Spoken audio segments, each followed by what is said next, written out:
True or false? U.S. trade with China is more balanced today than it was 2 decades ago in 1999. The correct answer is true. I'm guessing you're surprised. That's not surprising.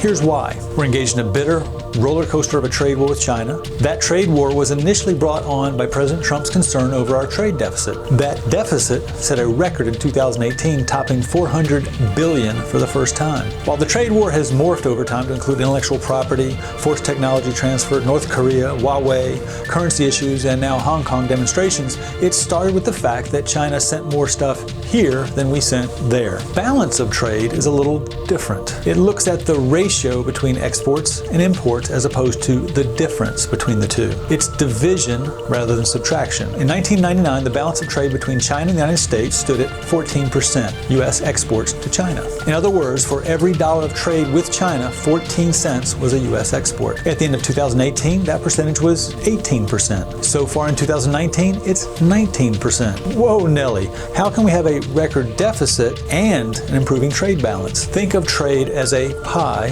split between exports and imports. What's happening is the pie is getting bigger. Think of it like a pizza. We've gone from a small to an extra large. The same is happening with Canada, by the way.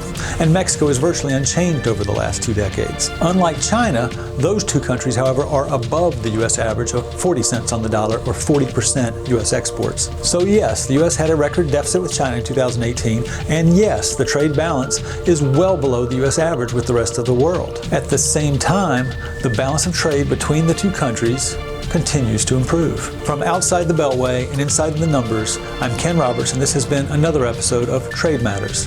Thanks for watching.